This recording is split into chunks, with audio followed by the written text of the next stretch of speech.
A paz do Senhor, igreja. Para dar início a esse culto de domingo, gostaria de deixar um versículo que fica em Salmo 117, que diz assim: Louvem a Deus, o Senhor, todas as nações, que todos os povos o louvem. O seu amor por nós é forte, a sua fidelidade dura para sempre. Aleluia.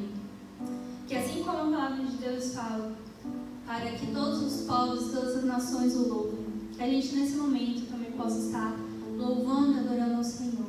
Gostaria de iniciar esse momento de louvor com uma oração. Senhor, meu Deus e meu Pai, nos colocamos nesse momento na Tua presença. Viemos, Senhor amado, te agradecer por tudo que o Senhor tem feito, pela Tua graça, pela Tua misericórdia. Que o Senhor, meu Deus, possa alcançar as nossas vidas, alcançar a vida da nossa parentela, e que o Senhor possa estar tomando esse momento de louvor na Tua presença, assim como todo esse culto, que possa, Senhor, alcançar as vidas que estiverem assistindo a esse culto. Em nome de Jesus. Amém.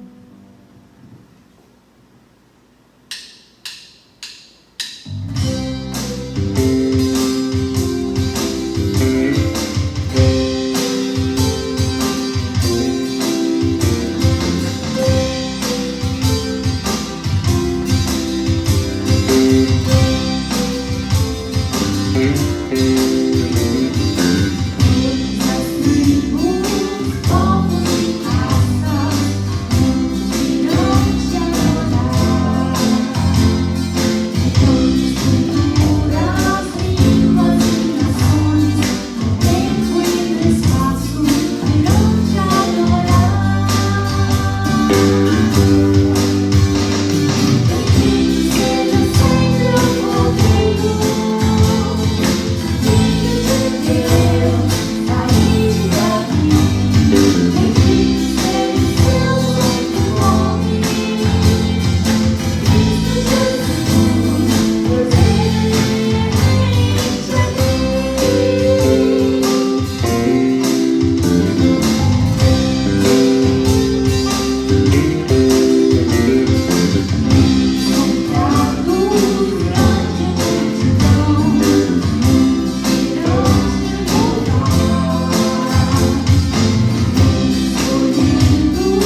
Pois grande é o Senhor e muito digno de louvor.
A paz e a graça do nosso Senhor Jesus sejam com todos os nossos queridos e preciosos irmãos da Igreja de Cristo aqui em Águas Claras.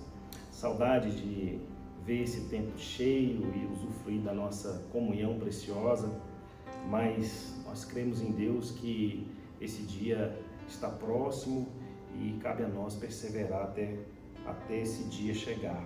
Amém, irmãos? Até lá, vamos então ler a palavra de Deus aqui. Eu gostaria de convidar os irmãos para meditar comigo no texto da palavra de Deus que está em 1 Reis, capítulo 17. Essa é a narrativa sobre Elias, naquele contexto em que Israel está mergulhado numa profunda crise espiritual, e Deus então resolve, por intermédio do profeta Elias, segundo a palavra que Deus dera a ele, cerrar os céus, e a partir daquele momento então Israel passaria por uma grande crise de escassez. Haja vista que seriam 3 anos aí sem chuva e sem praticamente mantimentos em escassez, e é nesse contexto então que o capítulo 17 se desenrola. Eu quero convidar os irmãos a ler comigo esta passagem. Verso 1 diz assim: Então Elias, o tesbita, dos moradores de Gileade, disse a Acabe: Tão certo como vive o Senhor, Deus de Israel, perante cuja face estou, nem orvalho nem chuva haverá nestes anos, segundo a minha palavra.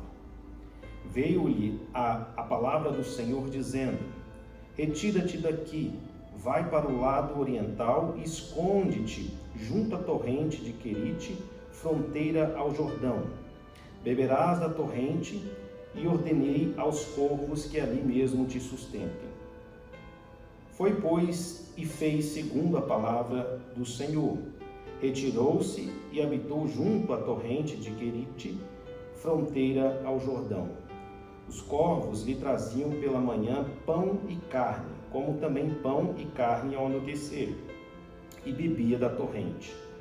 Mas passados dias a torrente secou, porque não chovia sobre a terra.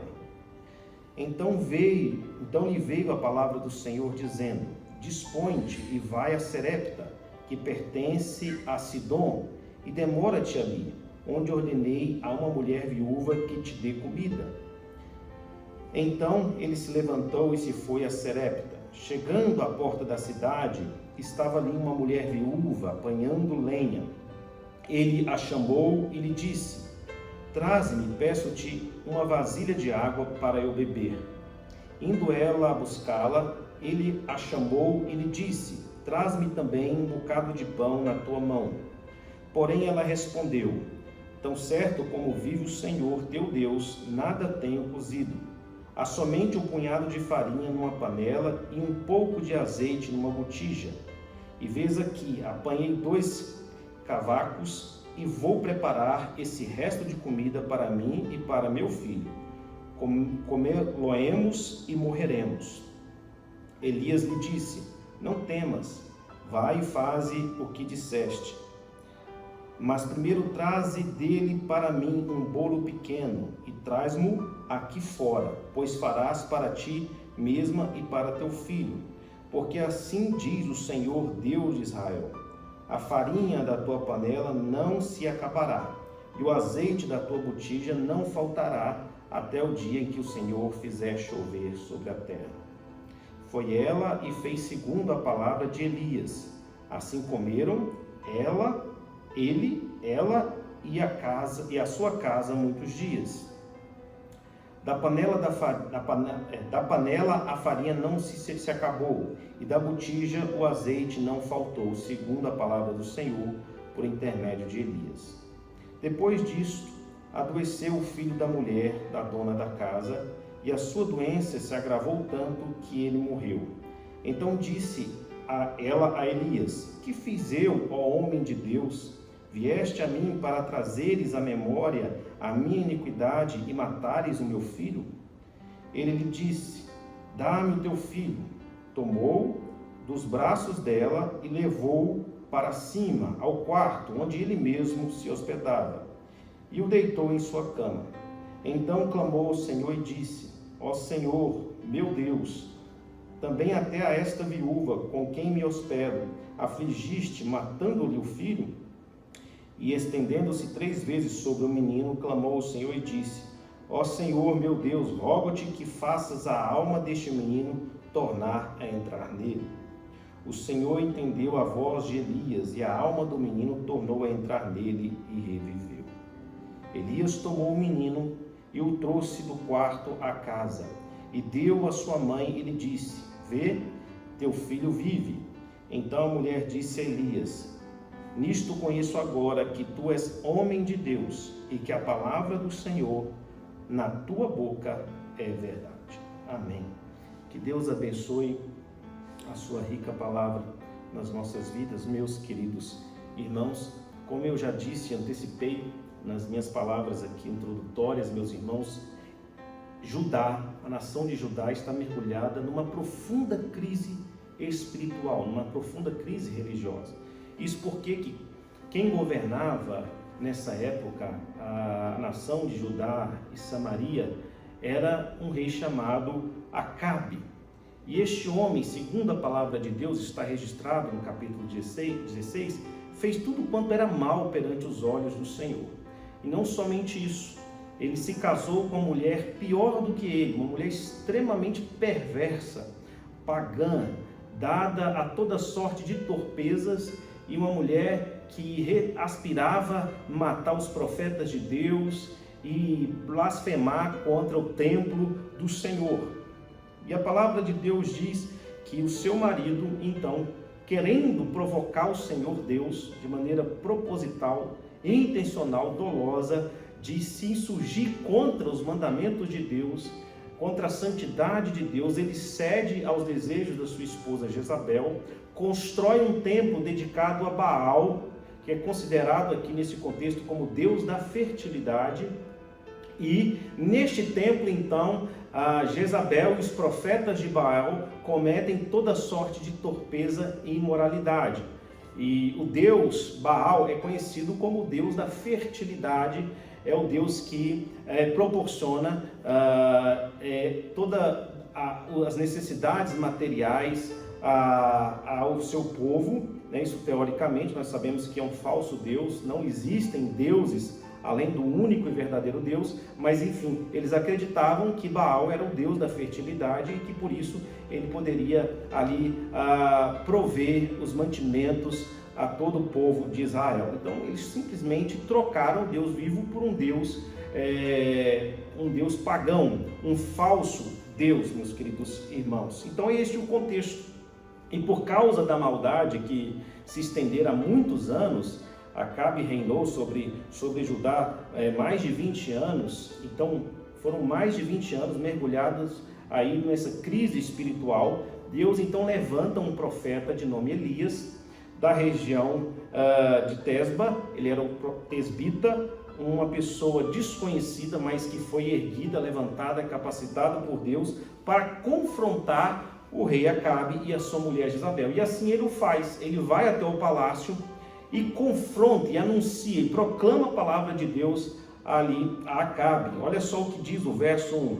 Então Elias, o tesbita dos moradores de Gileade, disse a Acabe: Tão certo como vive o Senhor, Deus de Israel, perante cuja face estou, nem orvalho nem chuva haverá nestes anos, segundo a minha palavra. Ou seja, Israel, que já estava mergulhada numa crise espiritual, Deus então manda sobre Israel uma outra crise como sanção, como castigo, como disciplina para esse povo que tinha se distanciado dos caminhos de Deus. E que disciplina é essa? Que crise era essa? Justamente uma crise de ordem material. Deus então iria cerrar os céus e durante período de 3 anos Israel não receberia ali nem chuva e nem orvalho para que os seus mantimentos pudessem ali serem fertilizados na terra e dar o seu fruto para aquela nação.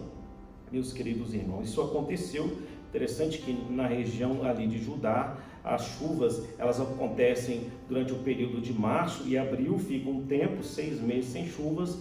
e em outubro as chuvas então retornam, são as chuvas de fim de ano. E já estava praticamente 6 meses sem chover ali em Judá, quando então Elias se apresenta diante de Acabe e transmite esta palavra àquele rei por causa do seu pecado, da sua iniquidade, bem como do pecado também da sua mulher Jezabel. Então esse é o contexto. E esse texto que nós acabamos de ler, meus queridos irmãos, traz aqui uma narrativa fantástica de como Deus, provedor, que ama o seu povo e que é fiel nas suas promessas, se manifesta como Deus provedor em tempos de crise. Nós temos aqui a ação de Deus provendo as necessidades do seu servo Elias, e vemos também a misericórdia de Deus sendo estendida a uma gentia, a uma viúva de Serepta que sequer fazia parte do arraial de Judá, era uma pessoa pagã, e que por sinal, vejam vocês, meus queridos irmãos, esta mulher era da mesma região, da mesma cidade que Jezabel, e adorava o mesmo Deus pagão de Jezabel, a saber, o Deus Baal. Então é uma narrativa extremamente complexa e que nos traz algumas perturbações, porque do ponto de vista da lógica humana, o que a gente vai ver aqui são contradições do bom senso. Se nós olharmos para esse texto aqui, do ponto de vista da lógica humana, da razoabilidade humana, do homem comum, parece que as coisas estão completamente contrárias àquilo que deveria realmente ser. Se não vejamos aqui, meus queridos irmãos, primeiro, Deus dá uma palavra ao profeta Elias para que Elias anunciasse à casa de Acabe e Jezabel que durante 3 anos não haveria chuva sobre aquela terra. Ou seja, está anunciando ali um período considerável de escassez sobre Israel. E após ter feito o anúncio da palavra de Deus, Deus dá uma palavra ao profeta Elias. E ele diz a Elias, vai, isso está no verso de número 2. Veio a palavra do Senhor dizendo, retira-te daqui e vai para o lado oriental e esconde-te junto à torrente de Querite. Essa região da torrente de Querite é uma região desértica. Então, olha só que coisa realmente estapafúrdia. Deus dá uma palavra, no ponto de vista, lógico, humano. Deus dá uma palavra ao profeta, dizendo que vai vir uma grande escassez, e imediatamente diz para o profeta ir para o deserto, que é um lugar que por si só já é uma escassez. Então, os recursos eram limitados ali na região de Judá, na cidade de Jerusalém, e a partir dali não haveria chuva, a escassez viria com toda a sua força, e a palavra de Deus para o profeta vai para o deserto, vai para o deserto. E é no deserto que Deus manifesta a sua misericórdia sobre o profeta, porque lá, então, diz a palavra de Deus, que da torrente de Querite, o profeta bebeu da água, e que durante o período do dia e da noite Deus enviava corvos que lhe trazia, lhe servia ali pão e carne. Ocorre que a palavra de Deus nos narra aqui que a fonte de Querite se esgotou, não havia mais água. E aí veio novamente a palavra do Senhor ao profeta Elias, dizendo para ele ir aqui para a região de Serepta, para a casa justamente desta viúva. E a região de Serepta aqui, meus queridos irmãos, é uma região de maior escassez do que a própria região de Judá. Essa região de Serepta aqui era sustentada pela fartura que havia na região de Judá. Então, notem, o profeta sai ali do berço da fartura, da provisão de Deus, que era Jerusalém, Judá, vai para uma região desértica, depois ali acaba-se a água, e Deus manda ele para uma região pior ainda do que ele estava, que é a região de Serepta. A crise, a fome ali já tinha chegado. Tanto é verdade que a palavra diz que quando o profeta chega naquela região, aquela mulher já estava padecendo fome, aquela viúva e o seu filho. Tinha apenas ali uma pouca farinha e azeite, e iria fazer ali a sua última refeição, iriam fazer a sua última refeição e esperar a morte. Então a crise já estava lá. Então isso é realmente uma narrativa que, no primeiro momento, nos aparece como cheio de contradições. O Deus que anuncia a escassez é o Deus que envia o profeta Elias para uma região que já é uma escassez por si só, que é o deserto. A água acaba da torrente. Deus envia o profeta para uma região pior ainda, uma região que tem mais escassez. E é nesse contexto que a graça de Deus, a sua provisão se manifesta de maneira extraordinária e abundante em favor do profeta e desta mulher aqui. Então, meus queridos irmãos, por que Deus realizou a sua obra da maneira como nos narra o texto? Quais são as lições que nós devemos aprender aqui com estas narrativas aparentemente cheias de contradições do ponto de vista da razoabilidade humana, da lógica humana?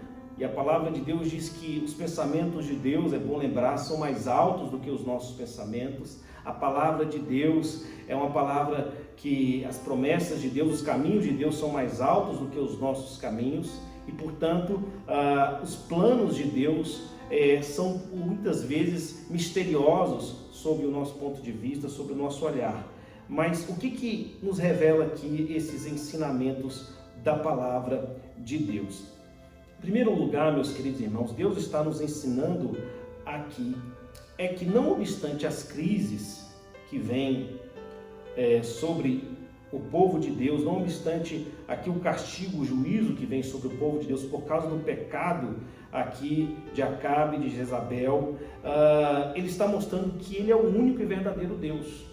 Porque esse povo aqui estava depositando a sua confiança num Deus falso, num Deus pagão, em Baal, que seria o Deus da fertilidade. Atribuíam eles a fertilidade e a prosperidade de Jerusalém a esse Deus falso e, portanto, ofereciam cultos de gratidão a esse Deus. Então Deus manda esse juízo aqui, esse castigo, cerra os céus para que não chova mais em Israel, justamente para mostrar que Ele é o único e verdadeiro Deus. Que a palavra última, a palavra final, a palavra autoritativa, a palavra eficiente, a palavra poderosa, era a palavra que vinha da parte de Deus e não da parte desses profetas falsos e nem do seu Deus falso.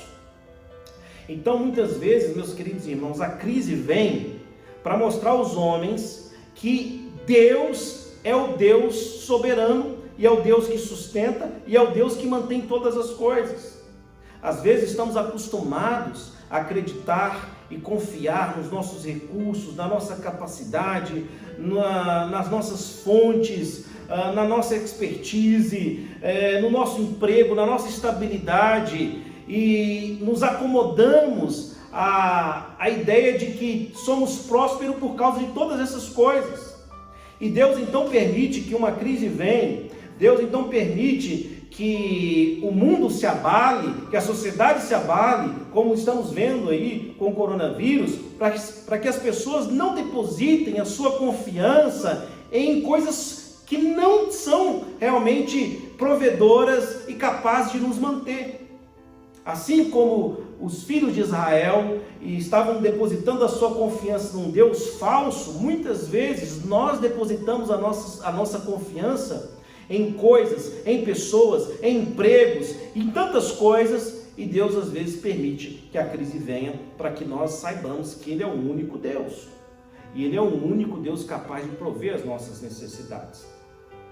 E a palavra de Deus diz que a crise vai se agravando aqui à medida que o texto nos traz essa narrativa, e aí eu me refiro especificamente ao contexto de Elias. Elias dá uma palavra dura e vai para o deserto. Ele já está na crise.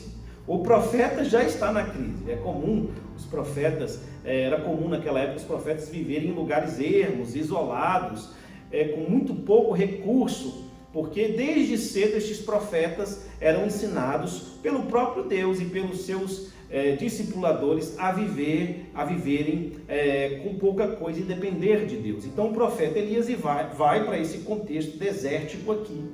E lá no deserto há a provisão de Deus para o profeta, ao passo que em Judá, na região palaciana, na cidade de Jerusalém, havia profunda escassez. Irmãos, isso não é maravilhoso? Isso não é tremendo? Nós temos a certeza de que Deus provê as nossas necessidades, mesmo que a gente esteja inserido num contexto de profunda escassez e crise. As pessoas que se rebelaram contra Deus, que não confiam em Deus, que se apostataram de Deus, sofrem com a crise porque constatam que os seus deuses são falsos, que aquilo que elas consideravam como seguro, na verdade, são areia movediça. Mas o povo de Deus sabe que no deserto há maná, no deserto há provisão, no deserto há livramento, no deserto há água brotando da rocha, há torrentes, há corvos que são enviados por Deus para sustentar o seu povo, e não se sabe muitas vezes de onde esses recursos vêm, mas eles chegam porque o nosso Deus é fiel, Ele é o Deus da provisão.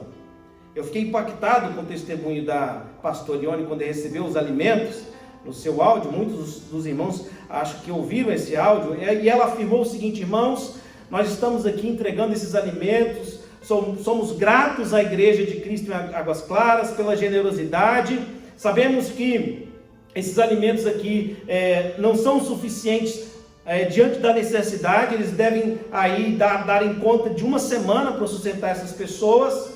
Na semana que vem nós não sabemos de onde virão os alimentos, mas nós sabemos que eles virão. Essa foi a palavra dela. Por quê? Porque ela crê no Deus da provisão.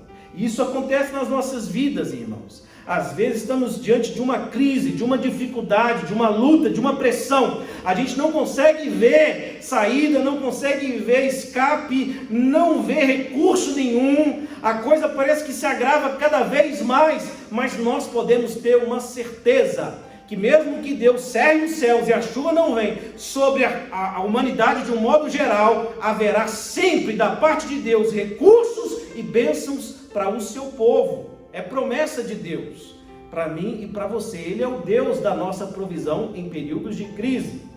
Então, se você está passando por um período de crise, creia, Deus proverá.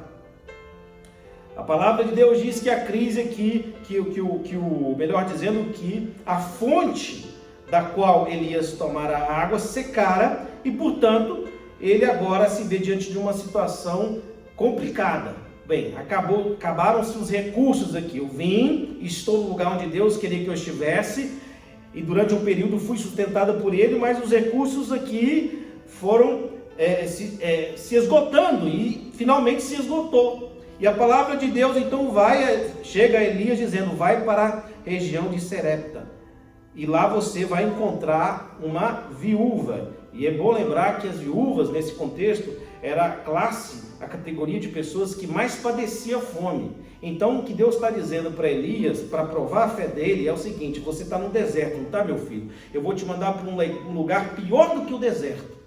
Um lugar onde há muita escassez e que depende dos recursos de Israel para sobreviver, que vive das sobras de Judá para sobreviver, que é Serepta. É para lá que você vai.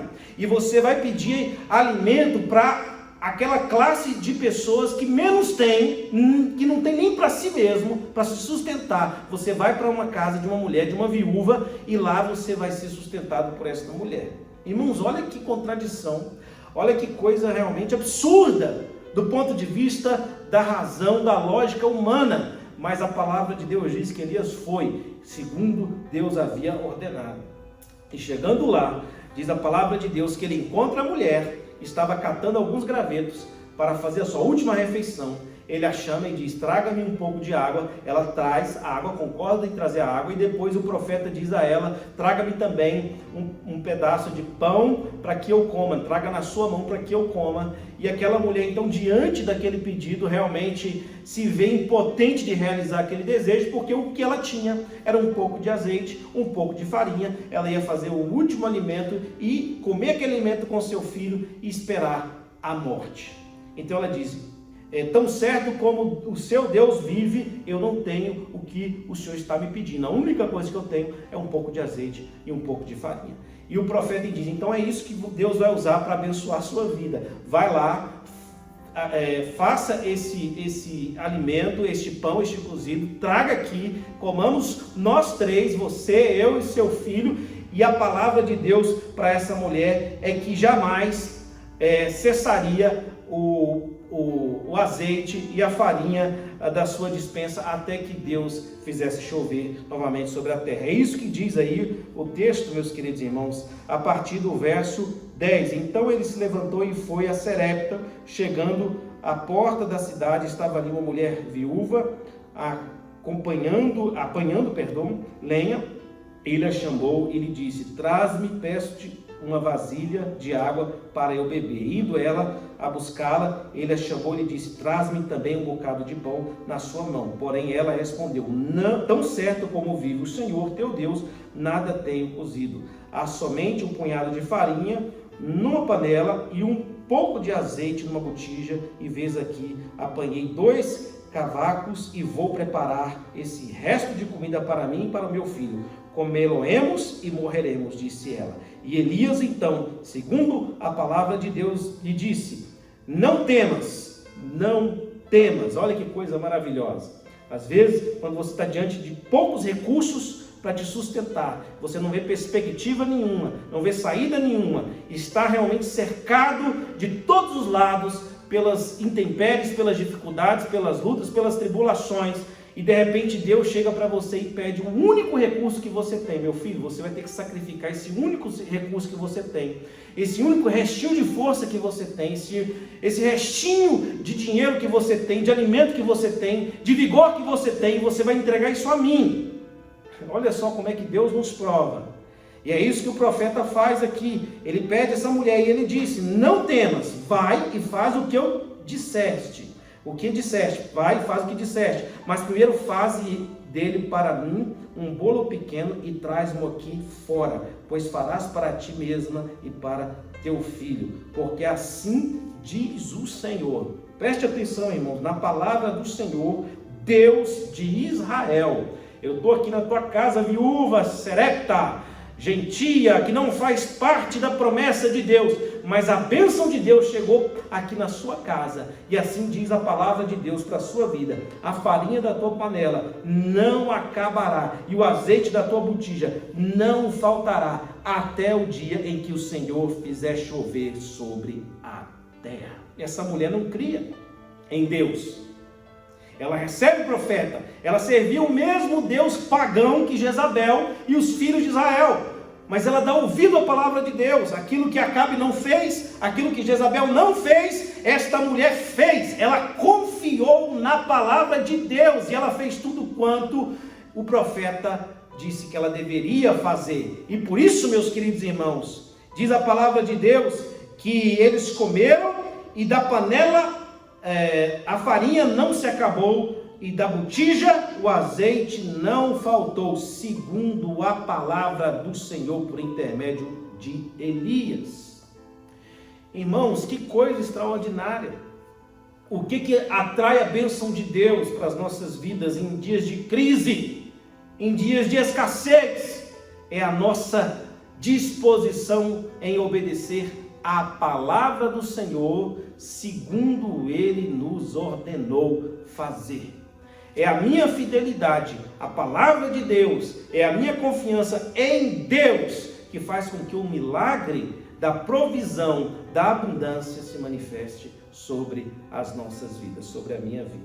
Então, meu querido irmão, que Deus abençoe a sua vida nesses dias aí, que tem sido dias de isolamento, de deserto, como Elias passara por este deserto também, dias de isolamento social, dias de escassez. Saiba que é um Deus provedor, saiba que é um Deus que te ama, um Deus que cuida de nós, e Ele manifesta a sua graça de maneira abundante nas nossas vidas. Que Deus cumpra as suas ricas promessas e se manifeste de maneira abundante, e que você exerça a sua fé, para que nesses dias de crise você possa ser cada vez mais solidário, generoso, no sentido de abençoar o próximo.